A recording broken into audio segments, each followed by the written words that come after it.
that poem took me back, and it took me back to another one, kind of staying in the same vein,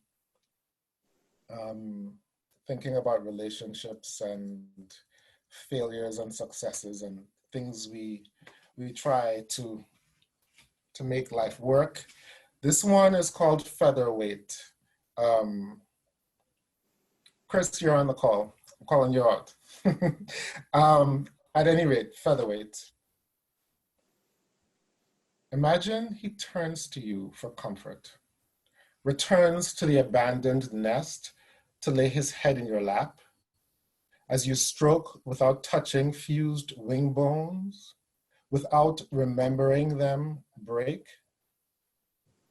Imagine that in this holding, you cannot feel yesterday's rend, still see him fly to another, leaving a shitty nest behind.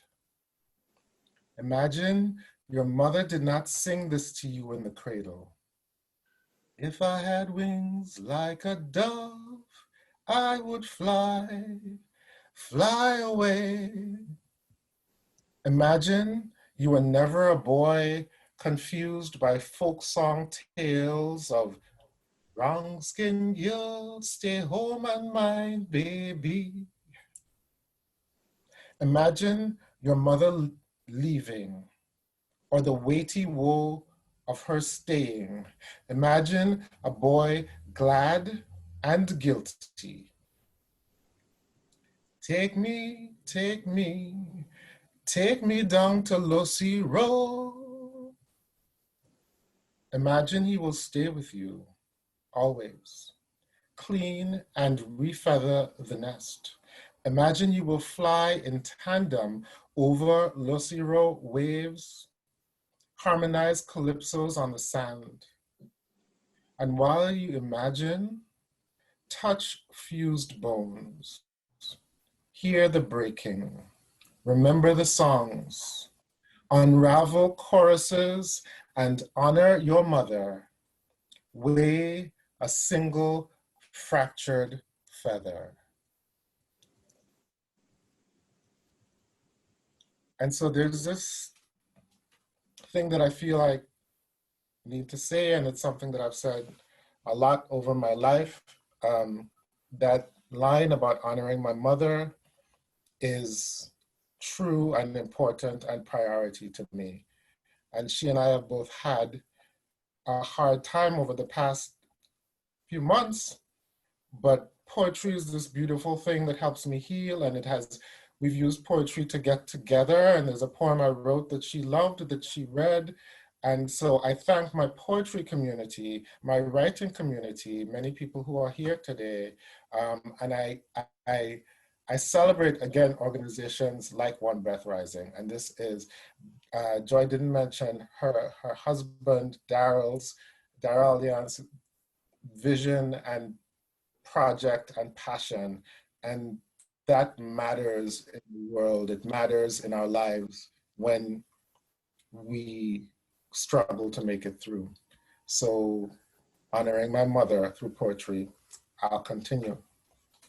Going back, as I said, EJ took me back to those two poems, which were really, I enjoyed reading them. They were sweet and things that I care about in terms of love and relationship.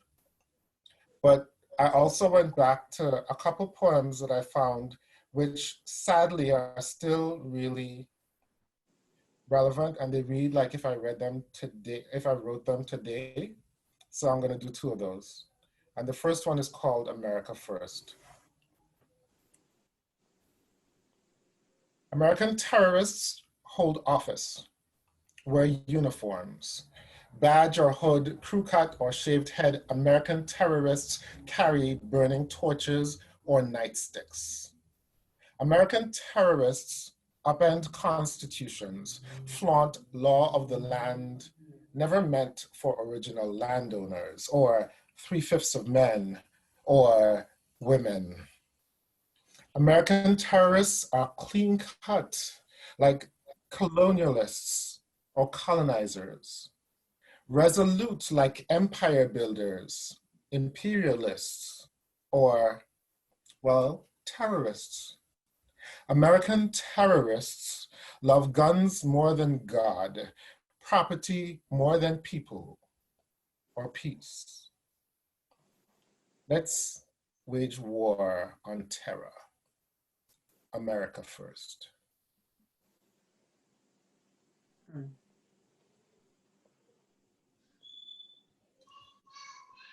And this next piece I wrote, and I'm glad like the computer saves dates, and I actually titled this December 2015. Um,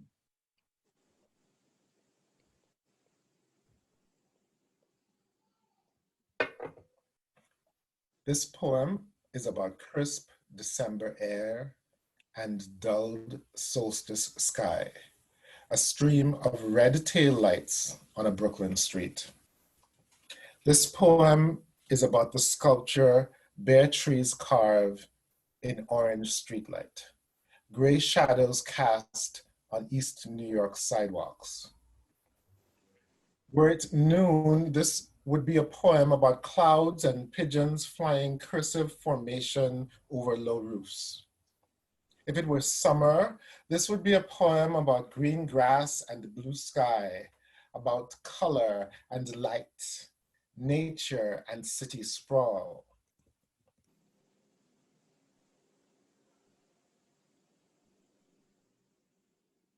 This isn't a poem about Tamir Rice because no poem is about Tamir Rice only, but must be one in a sequence, link in a chain, drop in a trail of tears, red dot in a strand of city lights, one rivulet in a trail of blood.